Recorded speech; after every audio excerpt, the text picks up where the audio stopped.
자, 안녕하세요. 지난 시간에 얘기했었던 정보가 부족한 상태에서 탐색을 하는 일종의 알고리즘 인터뷰에 자주 등장하는 문제에 대해서 얘기를 했었는데 어, 지난번에 이어서 계속해서 관련된 내용을 한번 재밌게 살펴보려고 합니다. 이제 또 심혈을 기울여서 또 이런 그림을 하나 그려봤는데 별건 아니고 이제 여기에 이제 여러분들이 서 있는 거고 제가 서 있는 거고 오른쪽 끝에 이제 벽이 있는 거죠. 장벽이 있는 거예요. 그런데 중요한 건 뭐냐면 나로부터 이 장벽까지의 거리를 알 수가 없어요. 알 수가 없는데 내가 이제 뭔가 점프를 해서 저 장벽까지의 거리 사실은 10일이죠. 10일을 모른다는 거죠. 점프를 몇 번 해서 저 장벽까지의 거리를 알 수가 있을까 하는 거죠. 근데 이제 점프를 되도록이면 적은 횟수로 해야 된다는 거죠. 자, 그러면 가장 쉬운 방법은 어떻게 하냐면 뭐 이렇게 해보는 거죠. 우선 뭐 한 칸씩 가보는 거죠. 한 칸씩 점프를 해보고 그 다음에 또 여기서 또 점프를 해보고 계속 이런 식으로 점프를 한 칸씩 늘려가면서 점프를 하다 보면 뭔가 11번 점프를 하다 보면 문제없이 점프가 가능하고 12번째 즉 10위까지 점프를 한다 그러면 어, 이 장벽에 막혀서 점프를 못 하겠죠. 그러면 11까지는 정확히 점프가 됐고 12번째에 이 벽에 부딪혔기 때문에 이 거리가 11이구나 라고 알 수 있겠죠. 또는 경우에 따라서는 이렇게 한 칸씩 원점에서부터 늘려가면서 점프를 하지 않고 뭐 예를 들어서 처음에 한 칸 해보고 점프가 가능했으면 그 다음에 다시 한 칸 더, 한 칸 더 이런 식으로 해가지고 마지막 10번째에서 11번째까지 점프를 해서 오케이. 그 다음에 이제 점프를 못하는 거죠. 그러면 내가 이 장벽 위치가 나로부터 10일만큼 떨어진 곳에 있구나라고 알 수는 있겠죠. 그러면 11번에 점프를 해야 되잖아요. 뭐 그렇지만 여러분들이 조금만 더 생각해 보면 이거보다 훨씬 더 적은 횟수로 할 수가 있습니다. 자, 그럼 어떻게 하면 될까요? 우선 여기는 이제 일부 내용들을 좀 지우고 자, 문제는 뭐냐면 이제 이 나로부터 이 장벽까지의 거리를 모른다는 거죠. 그래서 무작정 처음에 많이 점프할 수도 없고 그 다음에 조금 점프하기도 뭐하잖아요. 왜냐면 작게 점프하면 계속해서 반복해서 점프를 해야 되기 때문에 그렇지만 한순간에 많이 점프하면 예를 들어서 얼마가 되는지 모르기 때문에 여기를 갖다가 넘어가게 되고 그러면 다시 또 줄여야 되잖아요. 근데 얼마만큼 줄여야 될지도 모르겠고 그래서 이제 어떻게 해야 될까 고민을 한 결과 이렇게 한번 해보죠. 자, 처음에는 우선 초록색으로 해볼까요? 빨간색으로 해. 우선 한 칸 띄워봅니다. 이렇게 이게 2의 영승이죠. 눈치를 채셨겠지만 2의 파워로 계속 거리를 늘려가는 거예요. 2의 영승으로 가보고 그 다음에 다시 2의 1승 두 칸을 떼어보고 그 다음에 2의 4승, 2의 2승 네 칸을 떼어보고 그 다음에 밑으로 그릴게요. 2의 3승 8칸을 떼어보고 아직까지는 벽에 부딪히지 않잖아요. 근데 문제는 뭐냐면 이제 2의 4승을 하려고 그러는데 2의 4승은 이렇게 해서 16을 가야 되잖아요. 16을 가는 순간 이 장벽을 넘기 때문에 이거를 장벽을 넘어서는 거리구나 라고 알게 되는 거죠. 그럼 여기서 알 수 있는 게 뭐죠? 여기서 알 수 있는 게 뭐냐면 이 장벽은 어디 있냐면 8부터 여기 있는 16 사이에 있는 거를 알게 된 거죠. 즉 장벽까지의 거리를 대충 계산할 수 있는 거죠. 2의 3승부터 이 장벽까지의 거리를 D라고 하면 2의 3승부터 그 다음에 2의 4승 사이에 있다라는 걸 알게 돼요. 자, 그러면 여기서부터 다시 어떻게 해야 돼요? 어떻게 해야 되냐면 이 장벽이 존재하는 범위를 알았잖아요. 2의 3승부터 2의 4승까지. 그러면 이 장벽이 존재하는 범위를 다시 몇 번의 점프를 통해서 계속 줄여 나가는 겁니다. 이 경우에는 이제 파란색으로, 초록색으로. 그럼 여기 왔잖아요. 즉 2의 3승과 2의 4승 사이에 장벽이 위치하기 때문에 2의 3승인 8부터 다시 시작하는 겁니다. 여기 와서 여기서 다시 2의 3승만큼 뛰면 어떻게 돼요? 2의 3승만큼 뛰면 16에 도달하겠죠? 왜냐하면 2의 3승, 여기 2의 3승 떼어와서 다시 이 자리에서 2의 3승만큼 뛰니까 2의 4승만큼. 근데 2의 4승만큼은 장벽을 넘어간다는 걸 알기 때문에 여기서 2의 3승만큼 뛸 필요는 없고 이제부터는 2의 3승보다 작은 2의 2승으로 가는 겁니다. 2의 2승, 2의 승이니까 4로 가죠. 4. 그래서 4로 가면 사실은 4칸을 뛰니까 12에 도달해야 되는데 당연히 장벽이 가로막혀서 못 뛰잖아요. 그러면 2의 3승보다 작은 2의 제곱인 2의 제곱보다 작은 2의 제곱만큼 뛰었습니다. 4, 4칸 뛰었죠. 2의 제곱보다 작은 2의 1승, 즉 2만큼 뜁니다. 2만큼 뛰어. 오케이. 이만큼 뛰었고요. 그 다음에 그러면 아직 장벽에 도달하지 못하니까 이게 2의 1승이고요. 그 다음에 남은 게 뭐예요? 2의 0승이죠. 2의 0승만큼 딱 뛰었는데 하여튼 장벽을 넘어서진 않았잖아요. 즉 우리가 뭔가 점프할 수 있는 가장 작은 단위가 2의 0승이잖아요. 그래서 2의 3승부터 이 8에서부터 출발해서 2의 3승보다 작은 2의 제곱으로 떴는데 안 됐어. 그래서 더 줄여야 돼서 2의 1승으로 떴는데 오케이. 그 다음에 다시 2의 0승으로 떼어서 결국은 2의 0승에 도달했잖아요. 그러면 2의 0승으로 도달한 이 위치가 이 장벽이 있는 위치라는 거죠.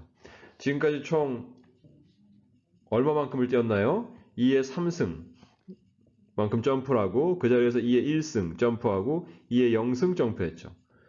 그래서 2의 3승 더하기 2의 1승 더하기 2의 0승이니까 이게 11이잖아요. 결국 내가 몇 번의 총 점프를 해봤냐면 2의 0승, 2의 1승, 2의 2승, 그 다음에 2의 3승 4번의 점프를 하고 2의 4승 5번의 점프를 하면서 이 장벽이 2의 3승과 2의 4승 사이에 있다는 걸 알게 된 거죠. 그렇죠? 즉 D라는 게 2의 3승과 2의 4승 사이에 있다면 5번의 점프를 하면 이 사실을 내가 알게 되는 거예요. 그리고 그 마지막 2의 3승 위치로 다시 와서 여기서부터는 어떻게 해요? 2의 3승부터 거꾸로 내려가면서 2의 제곱, 2의 1승, 2의 제로승까지, 2의 0승까지 3번의 추가적인 점프를 더 한 거죠. 그렇죠?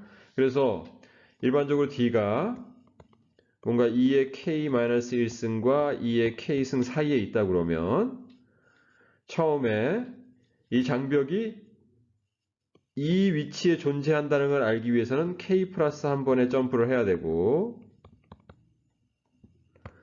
이 위치에 있다는 거를 이 K 플러스 한 번의 점프를 통해서 확인한 다음에는 2의 K-1승으로부터 다시 2의 K-2승 점프를 하고 2의 K-3승 점프를 하고 나다다 해서 2의 0승까지 점프를 하면 되는 거예요.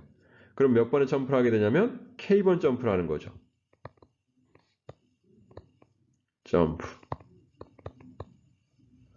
그래서 한 2K 플러스 1번의 점프를 하게 되는 건데 K는 어떻게 돼요? K는 로그 D잖아요. 그래서 대략 로그 D 정도의 점프를 통해서 거리를 모르는 장벽까지의 거리를 알 수가 있게 되는 거죠. 그렇죠?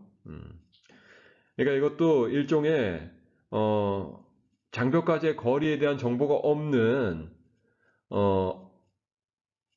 암흑의 상황에서 일종의 점프라는 연산을 통해서 로그 D번 정도에 비례하는 횟수만 해보면 이 장벽까지의 거리를 알 수 있는 거고 결국은 이게 어떻게 보면 앞에서 했었던 카우패스 문제처럼 1차원 울타리에 구멍이 하나 있는데 소가 왼쪽과 오른쪽으로 2의 파워승만큼 계속 거리를 늘려가면서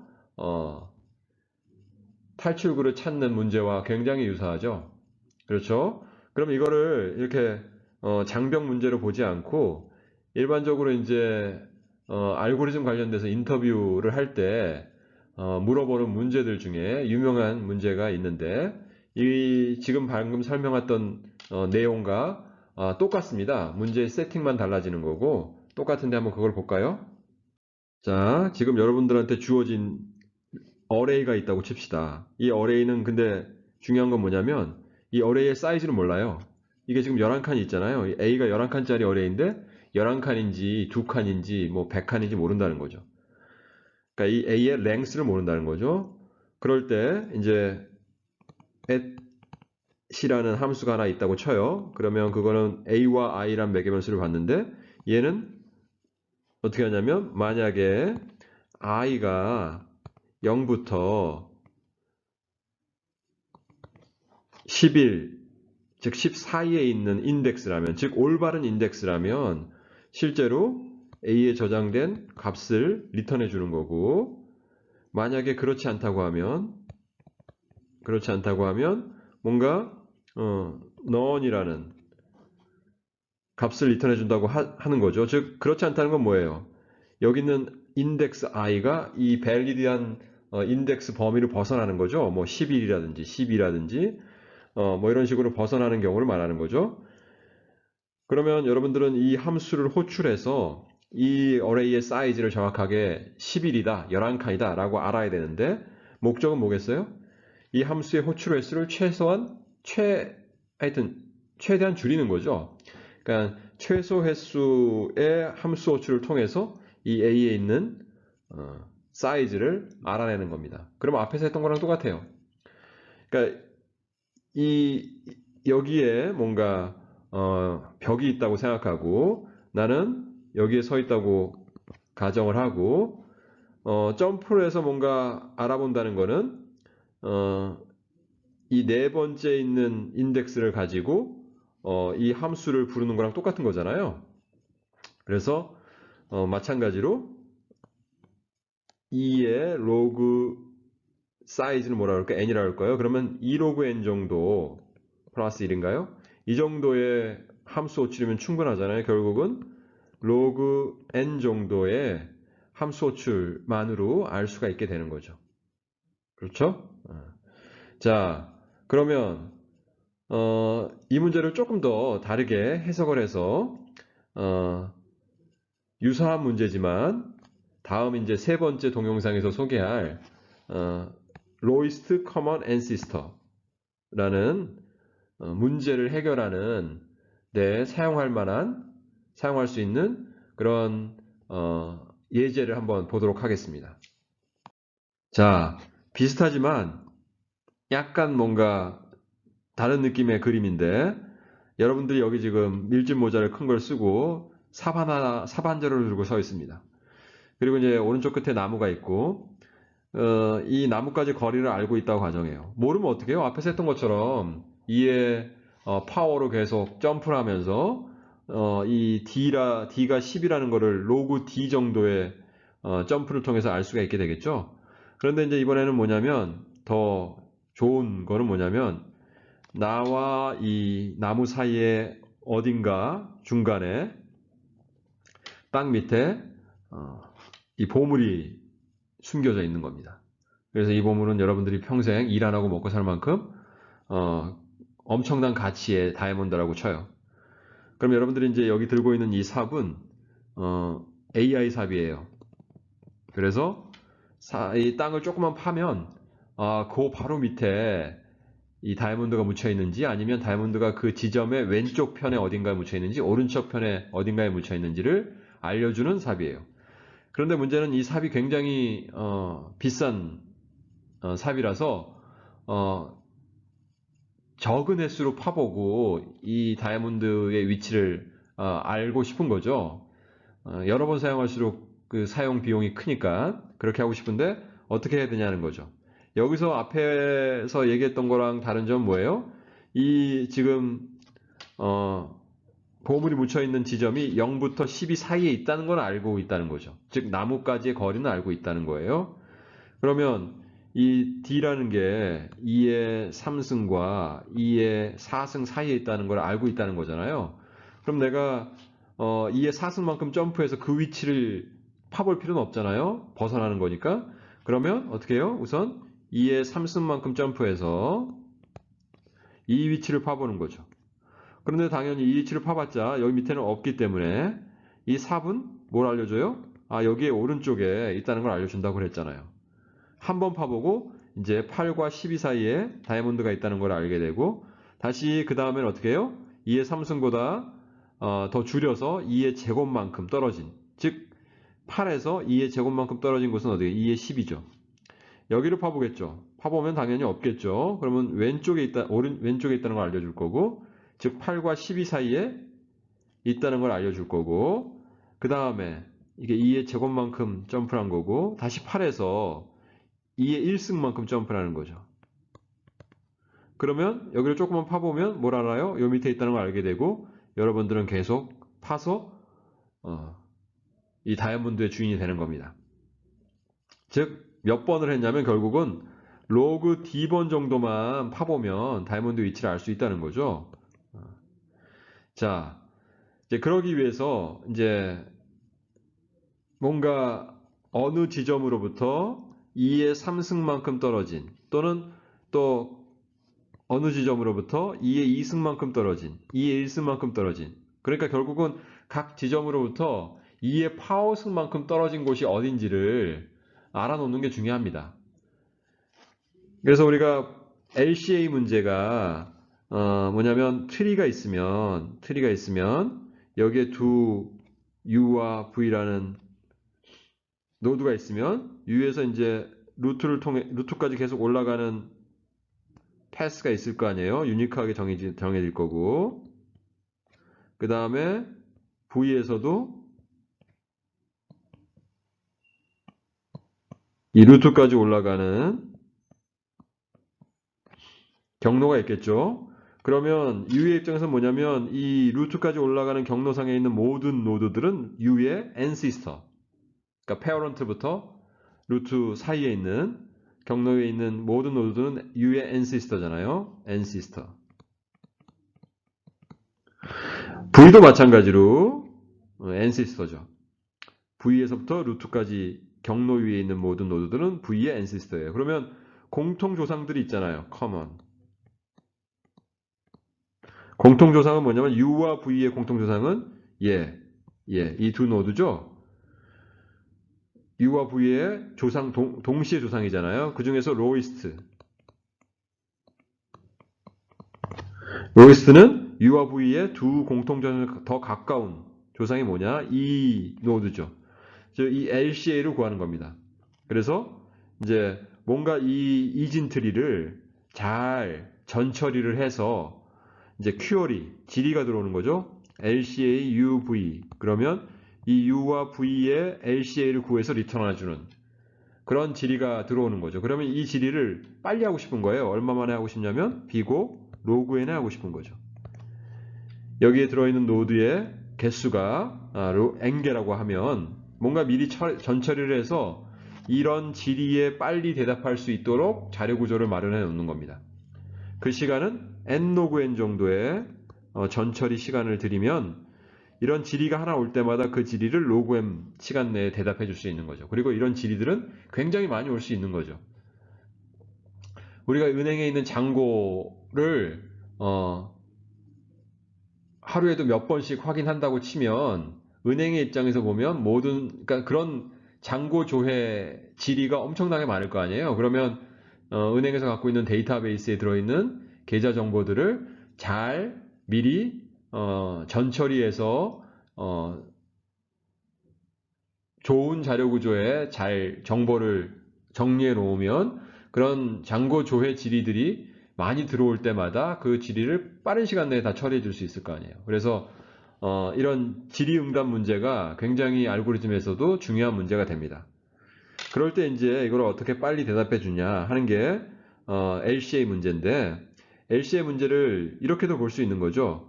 지금 이 보물을 찾는 문제처럼 보는 거예요. 즉 여러분들은 예를 들어서 U에 있다고 생각하고 이 보물은 V에 있다고 생각하는 거죠. 그리고 이 나무는 뭐예요? 이게 루트라는 거죠. 맞네. 이 나무에 루트가 있으니까. 생각지도 않게 좀 비유가 딱 맞아 떨어졌는데, 그러면 이 보물이 묻혀있는 이 10이라는 건 뭐죠? 10이라는 거는 결국 U와 V의 공통 조상이라는 거죠. 즉 U에서부터 이 루트까지 올라가는 경로상에 있는 1, 2, 3, 4부터 11까지의 이 지점들은 전부 다 트리로 가정을 한다면 N시스터 노드들이 되는 거고, 그 다음에 V도 여기에 이제 뭔가 노드가 있다고 가정을 하면 V서부터 이 10까지 올라가서 12까지 가는, 루트까지 가는 이 경로상에 있는 이런 노드들이 있다면 이 노드들이 전부 다 조상 노드가 되는 거잖아요. 그럼 이 10노드는 공통 조상 중에서도 가장 U와 V에 가까운 거기 때문에 결국 U와 V의 LCA가 이 10이 되는 거죠. 그러면 이걸 빨리 찾고 싶은 거죠? 얼마 만에 찾고 싶으면 로그 n 만에 찾고 싶은 건데, 우리가 앞에서 했던 것처럼 뭔가 이 AI 삽이 있으면 어떻게 할 수 있냐면 로그 D만에 찾을 수 있다고 그랬잖아요. 로그 D라는 건 결국 0서부터 이 루트 노드까지의 거리잖아요. 거리인데 그 거리는 그 사이에 있는 노드의 개수죠. 근데 이 전체 트리의 노드 개수가 n이기 때문에 결국은 로그 D가 로그 n을 의미하는 거잖아요. 그렇게 할 수 있다는 거죠. 그런데 우리가 여기서 필요한 건 뭐냐면 여기 있는 이 1부터 12까지에 있는 것을 각각 노드라고 가정을 해보면, 보라색으로 할까요? 이걸 다 노드라고 보는 거죠. 노드라고 보면 이번에는 점프를 한다는 게 뭐냐면, 점프를 한다는 게 여기도 노드가 있다고 치고요. 점프를 한다는 건 뭐냐면 내가 지금은 U 노드에 있지만 나의 2의 3승번째 조상을 알아야 되는 거죠. 2의 3승번째 조상 노드가 어딘지를 알아야지 이거를 한 번에 이 2의 3승번째 조상으로 갈 수 있을 거 아니에요. 그 다음에 이 8번 노드에서도 그 다음엔 뭐예요? 8번 노드에서 2의 제곱번째 노드를 알고 싶은 거잖아요. 이것도 알고 있어야지 바로 점프하는 거죠. 일일이 한 칸씩 올라가서 2의 제곱번째 노드까지 가는 거는 시간이 많이 걸리니까. 그렇게 해서 갔다가 뭔가 체크를 했는데 이 2의 제곱번째 위로 올라가서 체크하는 게 의미가 없다고 치면 그 다음엔 다시 여기서 8번 노드에서 2의 1승번째 노드를 알아야 된다는 거죠. 그래서 결국은 전처리 한다는 건 무슨 말이냐면 각각의 이진 트리에 있는 모든 노드에서 자기의 2의 0승번째 조상, 2의 1승번째 조상, 2의 0승번째 조상, 2의 1승번째 조상, 2의 2승번째 조상해서 2의 K승번째 조상인데, 이거는 뭐냐면 K는 로그 n이겠죠. 왜냐하면 전체 이진 트리의 노드 개수가 n이니까 나의 아무리 많아봤자 조상이 n-1개밖에 없을 거 아니에요. 그러니까 결국 2의 0승번째 조상부터 따져서 2의 K승번째 조상까지만 내가 알고 있으면 그 이후의 조상은 알 필요가 없는 거죠. 그래서 이게 몇 개예요? 이게 로그 n개죠. 그렇죠, 대충. 즉 각각의 이진 트리의 노드의 입장에서 나의 2의 0승번째 조상, 2의 1승번째 조상 해서 2의 K승번째 조상까지 로그 n개의 조상을 다 미리 계산해 놓는 겁니다. 얼마만의 시간 내에? n 로그 n 시간 내 조사해서 그거를 각각의 노드가 로그 n개의 조상들을 다 알고 있어야 되니까 이만큼의 메모리가 필요한 거죠. 그렇죠? 자, 그러면 이런 조상 정보를 어떤 식으로 알 수 있는지, 그렇게 알고 있으면 어떻게 할 수 있어요? 방금 얘기한 것처럼 보물 찾듯이 로그 n 번 조상 정보를 이용해서 LCA를 찾을 수 있는 겁니다. 그거는 다음 세 번째 강의 동영상에서 자세하게 설명하도록 할게요. 이게 설명을 하다 보니까 뭐 반복해서 설명하는 면도 있는 것 같고 좀 버벅된 것도 있고 그렇지만 다시 한번 보세요. 이해가 안 되면. 어려운 내용이 아니기 때문에 재밌게 볼 수 있을 겁니다. 그러면 여기까지입니다. 고맙습니다.